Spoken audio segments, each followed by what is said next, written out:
Hi, I'm Owen Anderson. I'm a philosophy professor, and I want to share a clip with you that I think is the greatest example of what it means to be an academic fool. Now, we know from Scripture that the wisdom of this world is made foolishness by God.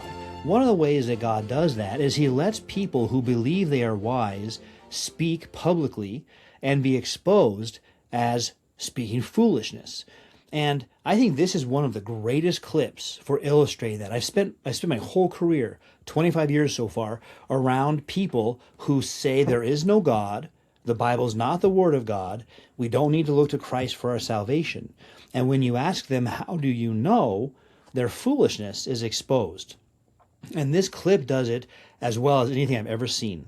It's from a movie narrated by Stein about why intelligent design can't be used in science classrooms. Now, that's not the purpose of this, though, because in that movie, he has an interaction with Richard Dawkins. And Richard Dawkins is a perfect example of the kind of foolishness I'm talking about. So I'm gonna play it, and then I'll probably pause it to talk to you about it because it's so startlingly bad. The things that Richard Dawkins says with a straight face, not even recognizing how he's contradicting himself and his own assumptions are being exposed as false. He thinks he's super wise and he has shown God, he's disproven the Bible, and he knows better. But let me show this to you. It's amazing.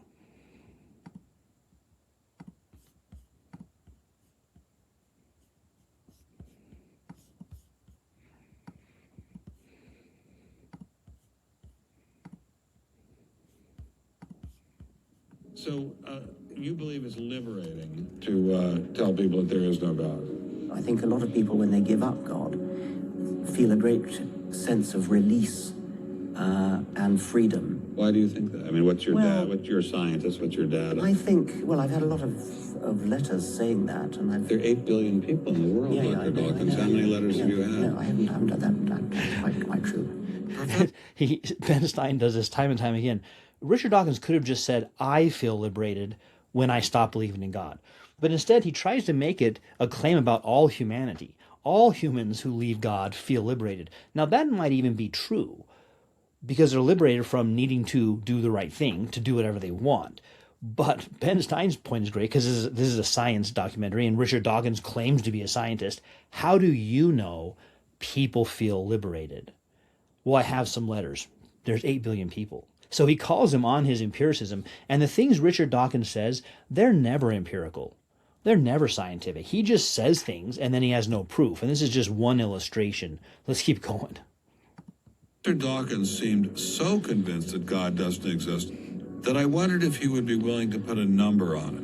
Well, it's hard to put a figure on it, but I mean, I put it as something like, 99% against or something. Well, how do you know it's 99% I don't. against, say, not 97%? No, I did. You asked me to put a figure on it, and I'm not comfortable putting a figure on it. I think I just think it's very unlikely. What? But you couldn't put a number on it? No, of course not. So it could be 49%. Well, it would be. I mean, I think it's unlikely, but it's quite far from 50%. How do you know? I don't know. I mean, I put an argument in the book. Well, then who did create the heavens and the earth? So again, simply asking him, how do you know the claims you're making? Because the claims he's making aren't scientific, but he says he's a scientist. So that's why this is the greatest example of a fool, an academic fool who rages against God and believes he knows and God doesn't even exist and the Bible's not the Word of God. Well, how do you know? What number? You're so certain God doesn't exist. Well, it's not 99, it's not 97, it's above 50. Well, how would he even know that? Like Ben Stein kind of is merciful and moves on, but how do you know it's far from 50? What's your proof of that? He doesn't have any. And yet, I mean, just simply apply Pascal's wager right now. Now, I'm not a huge fan of Pascal's wager argument, but I think this is where it works. You're living your life in hatred of God, in apostasy, in immorality, and you don't know? You're not very certain? You believe you are, but you have no numbers to put on it? That sounds like very foolish. No one would behave that way at a casino, was Pascal's point. Yet you live your life that way. The word who, you see, you immediately beg the question by using the word who. Well, then how did it get created? Well, Yeah, that's key, because Ben Stein said, then who created the heavens and the earth? Genesis 1:1. And Richard Dawkins responds, this is where you see his materialism. It's not a who. He only will allow a what answer. And yet he doesn't even know what the what answer is. Let's keep going here. by a very slow process. Well, how did it start? Nobody knows how it started. We know the kind of event that it must have been. We know the sort of event that must have happened for the origin of life. What was that? It was the origin of the first self-replicating molecule. Right. How Now, did I it... think what he just said, as if it's deep. Well, we know what kind of event it was. Oh, well, tell us what that was. Well, the origin of life must have been the origin of life. Because that's what a self-replicating molecule is. Something that's a living thing that can do it, remake itself. And so his answer is just nonsense, but he says it with a straight face. It doesn't actually advance the conversation at all. It just is another way of saying a self-replicating thing is when life started. Yeah, we know. How? I told you we don't know. So you have no idea how it started? No, nor has anybody. Nor has anyone else. What do you think is the possibility that... That's the key here. He doesn't know, but he's certain there is no God, and the Bible's not the Word of God. But he's not even sure if he knows that. He's not certain what the number of certainty is. It comes down for Richard Dawkins. He doesn't know, and nobody knows, but he wants you to follow him into this nonsense, this foolishness. This is the perfect example of where the Western Academy is at today and why it needs to be changed. Because the supposedly brightest, the celebrity professors, they get put out there and get paid the big bucks and get big book deals. This is the vacuity of their minds. that intelligent design might turn out to be the answer to some issues in genetics or in evolution? It could come about in the following way. It could be that at some earlier time, somewhere in the universe, a civilization evolved by probably some kind of Darwinian means to a very, very high level of technology and designed a form of life that they seeded onto perhaps this planet. Now, that is a possibility and an intriguing possibility, and I suppose it's possible. So, I don't believe in intelligent design, but maybe an alien civilization designed us. Maybe that's where life came from. Now, notice what he's done here. He's told us he does believe in intelligent design, just not Jehovah in Genesis 1, in aliens. And then second, that life on this planet, the origin of life, was from life. Now he's doubled his problems, because now he has to explain two places that have life. Well, where'd life come from on that one? That's where he says, well, we don't know. No one knows. It must have been a self-replicating molecule. Yeah, but here's the other issue that he doesn't bring up here. On his timeline, on the materialist timeline, which is like the universe is 16 to 20 billion years old, that's not enough time in terms of how they think stars formed and then solar systems formed for there to be another civilization super far advanced ahead of us. If it came about from blind chance plus time, the universe hasn't had time for that. He doesn't tell you about that. He makes it seem like it's Star Trek, where all the stars were just there for this whole time. No, the stars on his model had to be formed, and certain kinds of stars would have to be there for certain planets in order to develop this life. So he still can't explain anything, and the explanation he gives is self-contradictory. That you might find evidence for that if you look at the details of biochemistry, molecular biology. You might find a signature. So he just said, if you look at molecular biology, you might find details that show intelligent design. Let it sink in. This is the nonsense that a professor like this is teaching. And people think he's this brilliant person who's finally shown us there is no God and we don't have to listen to the Bible. But now he's telling us that intelligent design was right the whole time when it says, look at the molecule of life. This has intelligence written all over us, which goes back to his earlier point. It is a who. It's not a what. Intelligent design is a who. Of some sort of designer. Wait a second. Richard Dawkins thought intelligent design might be a legitimate pursuit? And that designer could well be a higher intelligence from elsewhere in the universe. But that higher intelligence would itself have had to have come about by some explicable or ultimately explicable process. It couldn't have just jumped into existence spontaneously. So here's where you see, I mentioned earlier his materialism, not a who, but a what. Ultimately, the ultimate explanation must be a what, a material process, because that's really what exists. Everything else is derived from that. So if we go back, that our civilization was designed by a previous civilization, which is designed by a previous civilization, we get to one that had to simply come out of material existence through some ages-long process. And that's when Stein pressed him earlier and said, how did that happen? He said, we don't know, nobody knows. But then why is he confident it could happen at all? In fact, what the intelligent design argument says is it couldn't happen.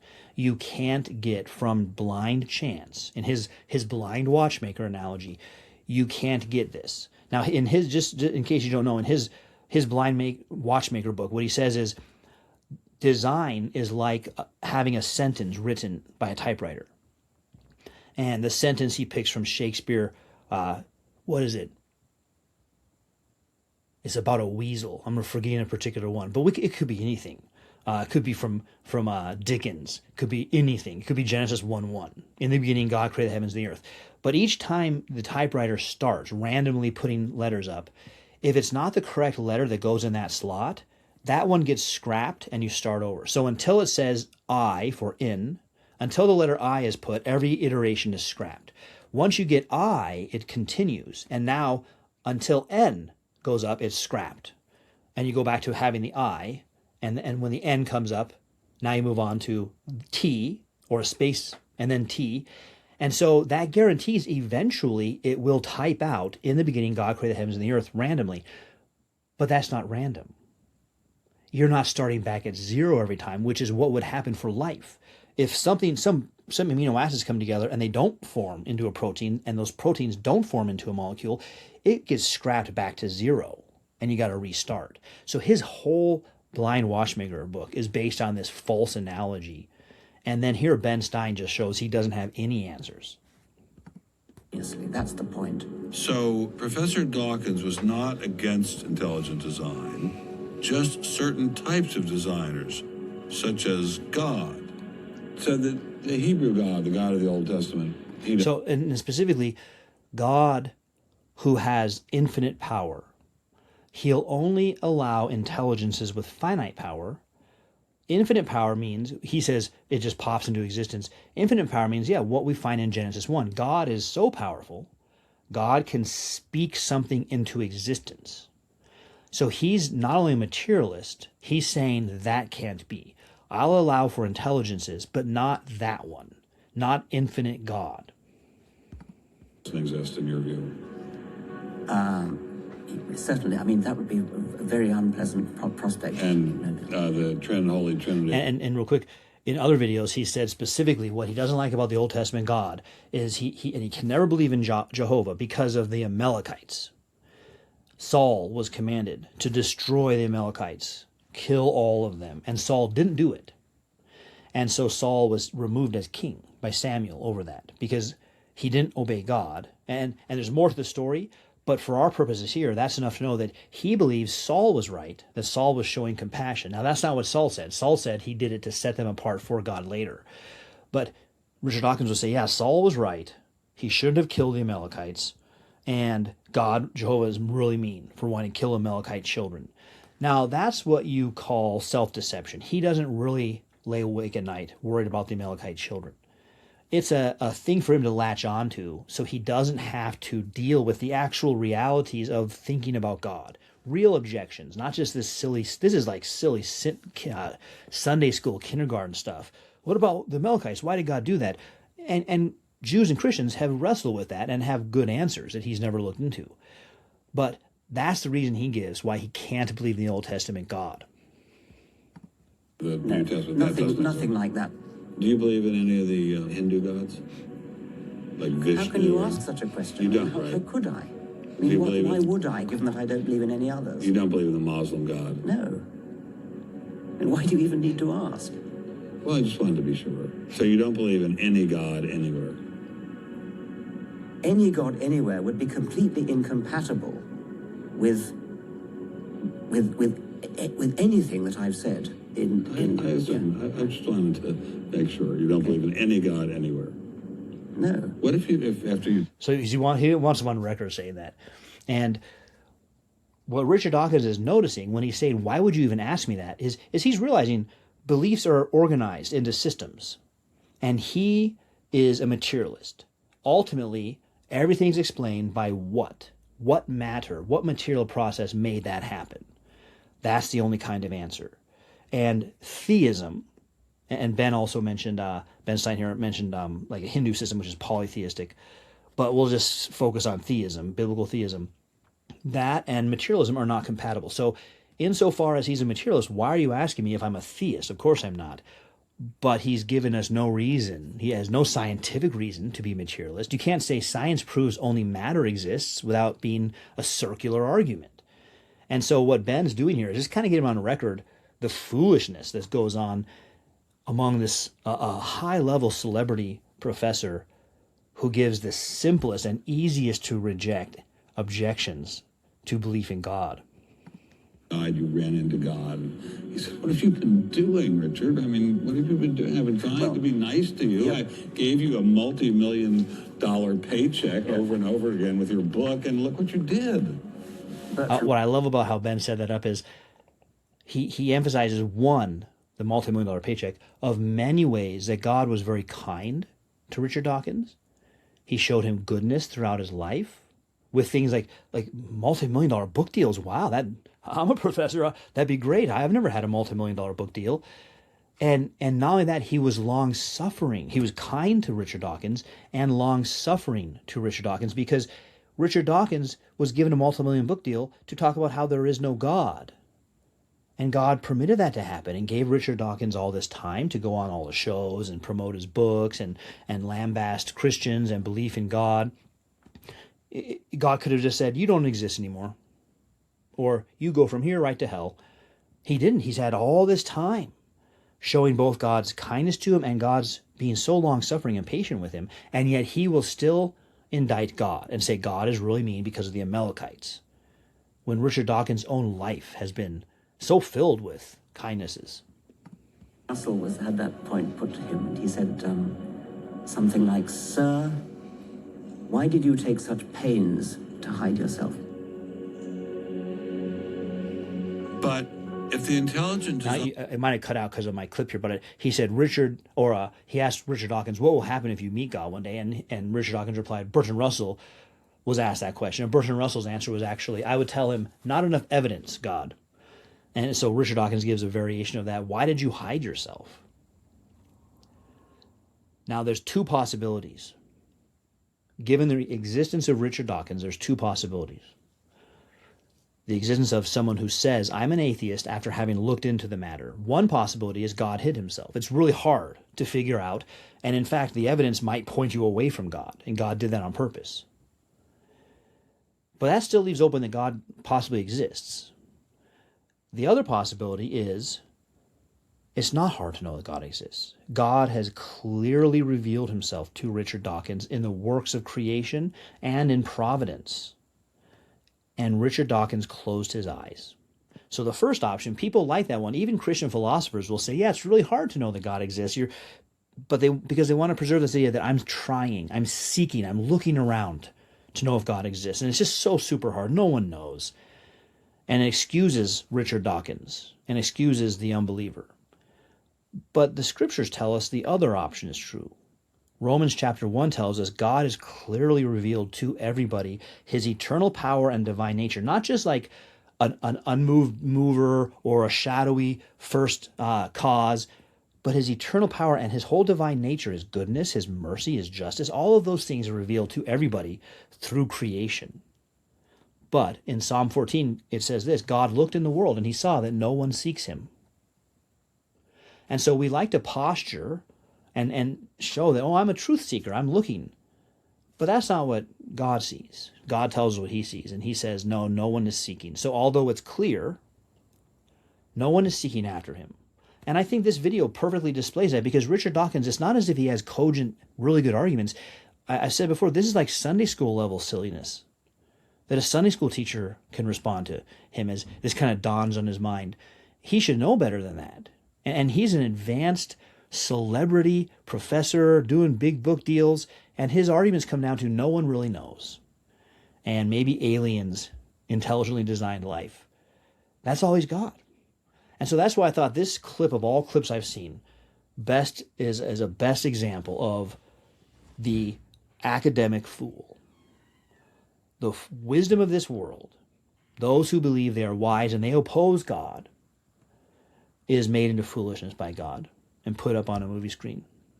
Here's how Ben Stein ends it. And people are right. God isn't hidden. We may even be able to encounter God through science, if we have the freedom to go there. What could be more intriguing than that? Yeah, if we had the freedom to explore actual science and the possibility of intelligent design, it will show us that the works of God display God. They reveal God to us, and there's nothing better than be able to contemplate the wondrous works of God. So thanks for joining me as we look at this very funny but also tragic clip of Richard Dawkins, the academic fool.